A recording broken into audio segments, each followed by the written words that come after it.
Thohir masih mempertahankan 3 dari warisan proyek Patrick Kluivert di timnas Indonesia. Ketiganya yaitu Alexander Zivers, Jordi Cruyff, dan Simon Tahamata. Zivers merupakan Direktur Teknik PSSI. Jordi menjabat sebagai penasehat teknis timnas Indonesia. Sementara Simon masih menjadi kepala pemandu bakat PSSI. Erik menegaskan ketiga nama yang bertahan merupakan sosok penting dalam struktur teknis timnas Indonesia untuk masa depan.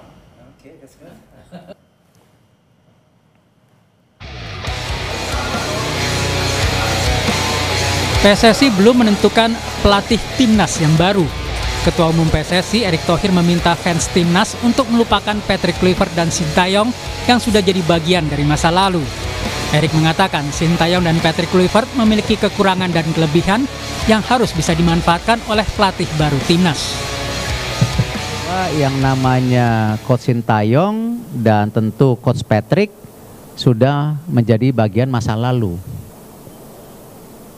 Tapi apa yang telah diberikan Coach Sintayong kita apresiasi.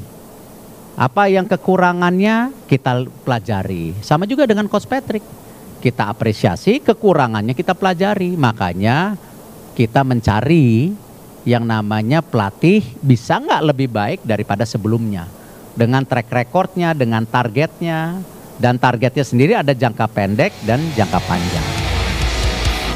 Erick Thohir menambahkan pelatih yang dipilih nantinya harus mampu membawa skuad Garuda menembus 16 besar Piala Asia 2027 dan lolos ke Piala Dunia 2030. Selain itu, PSSI juga ingin mencari pelatih yang tidak hanya memahami taktik, tetapi juga mampu membangun kedekatan dengan pemain dan federasi. Kita ada target-target ya untuk AFC 2027. Bisa nggak masuk 16 besar. Karena kalau ranking kita itu kan di Asia mungkin sekarang masih 20 besar. Ya, bisa nggak masuk 16 besar. Lalu bisa nggak dengan sukses itu kita berani membuka target lolos lagi Piala Dunia. Nah ini kan kembali ya kata karakter daripada pelatihnya ini yang kita lagi searching gitu. Analis sepak bola Haris Pardede menilai PSSI terlalu lama dalam memilih pelatih baru. Ini berbeda saat PSSI mengumumkan nama Patrick Kluivert pasca pemecatan Sintayong. Dan ini jauh berbeda ya kalau kita ingat semua ketika Januari awal tahun ini Coach Sintayong dipecat ya dengan diberikan dokumen pagi-pagi, siang langsung diumumkan dan 6 hari kemudian tanggal 12 itu langsung ditunjuk pelatih baru. Jadi selang 6 hari ini dan bahkan di konferensi pers di Hotel Mulia itu saya masih ingat beliau mengatakan we've been discussed this many months before. Bayangkan ya di era pemecatan dan pemilihan sebelumnya sudah disiapkan berbulan-bulan, begitu dipecat langsung ditunjuk. Tapi sekarang bahkan sudah mau 2 minggu dari mulai kita gagal di Saudi dan bahkan sampai nanti kita nggak tahu kapan. Ini baru kriteria belum dipilih. Jadi ada 2 standar ganda.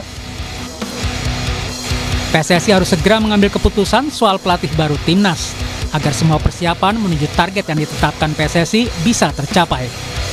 Tim Liputan Kompas TV.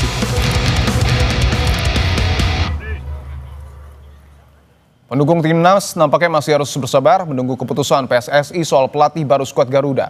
Sampai hari ini PSSI juga belum mengumumkan pelatih pengganti Patrick Kluivert.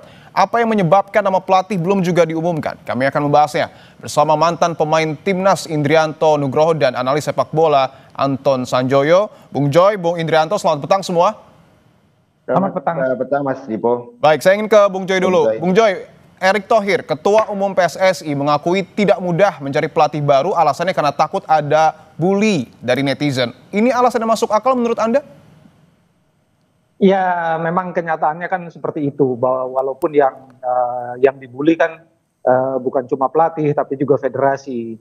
Tapi terkait dengan penunjukan pelatih baru, kali ini saya sepakat, jarang-jarang saya sepakat dengan Erick Thohir. Jangan terburu-buru, ya, jangan terburu-buru karena kemarin kan terburu-buru juga hasilnya kan tidak seperti yang kita harapkan, gitu loh. Ya kan, saya nggak sepakat juga sama Haris, kenapa sekarang kok lama betul, ya kan sekarang targetnya aja kan di 2027 Piala Asia, FIFA Match Day yang bulan November itu kalau saya bilang udah kasih ke anak-anak 23 aja atau 21.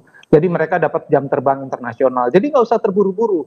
Bahkan saya bilang ya Januari lah ditunjuk pelatih baru dengan mempelajari semua yang pernah terjadi dengan Sintayong, pernah terjadi dengan Kluivert. Karena terburu-buru, emosional, pakai baper dan segala macam, ya akhirnya hasilnya tidak seperti yang kita harapkan. Tapi kalau kriterianya kita udah tahu dan clue-nya kan sudah ada sebetulnya. Tiga mantan pemain dan sekarang pelatih atau sekarang direktur teknik yang semuanya dari Belanda kan masih ada di PSSI. Jadi menurut saya itu adalah clue. Clue-nya apa? Ya ini orang-orang yang masih dipercayai oleh PSSI untuk menjadi direktur teknik, untuk menjadi pemandu bakat, sehingga mereka punya legacy sebetulnya diharapkan nanti bersambungan dengan pelatih baru, siapapun dia. Sehingga kemudian kalau kita bicara soal pelatih baru, ya harusnya sih nanti nyambung dengan ketiga orang ini gitu loh. Ada Simon Tahamata, ada Jurgen Cruyff, ada Alex gitu. Jadi itu menurut saya clue-nya. Oke, Bung Joy sepakat dengan Ketua Umum PSSI Erick Thohir tidak perlu terlalu terburu-buru. Bagaimana dengan Anda, Bung Indrianto, sebagai mantan pemain timnas, seberapa penting kejelasan posisi pelatih timnas Indonesia?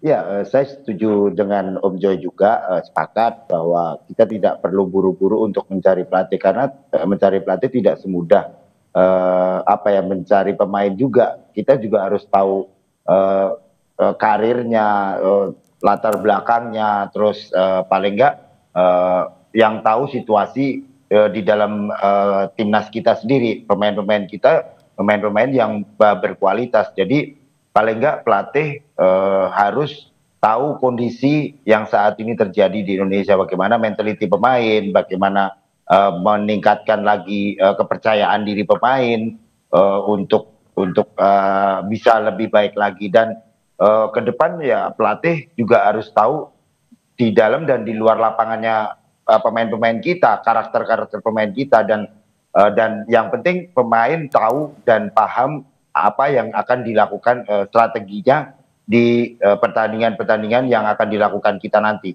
Mas Cipo. Oke, Bung Joy, tadi Anda menyebutkan bahwa tidak perlu terlalu terburu-buru, tapi kalau terlampau dalam tanda kutip lama, apakah ini tidak akan mempengaruhi momentum kebangkitan timnas kita?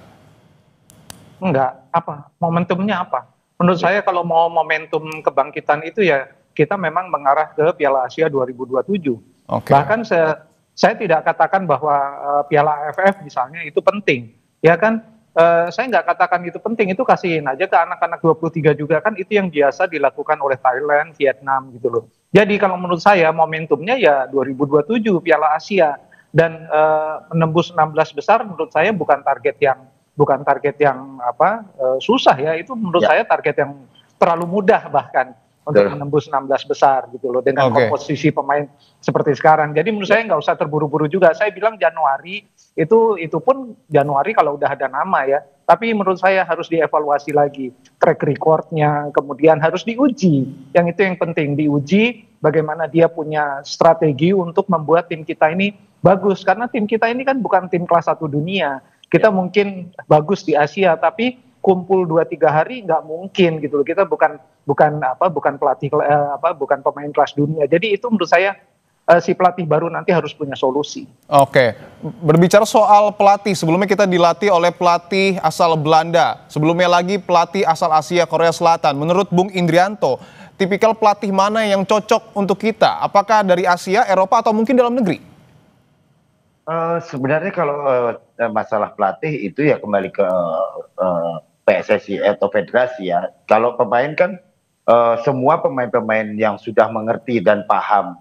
Cuman ya kalau saya berpikir sekarang sepak bola kita ya harus pelatih yang mengetahui karakter kita dulu, karakter pemain kita. Karakter pemain kita ya badan tidak terlalu bagus tapi punya kecepatan. Nah, ini harus dimanfaatkan ya. Menurut saya Eropa juga menurut saya punya kapasitas lah, punya kapabilitas untuk itu. Tapi ya kembali lagi kita ini di Asia, bagaimana kita mau mengalahkan Asia tadi? Om Joy bilang bahwa yang target utama adalah di Piala Asia dulu. Bisa nggak melewati fase 16 besar? Itu yang harus dicanangkan dulu.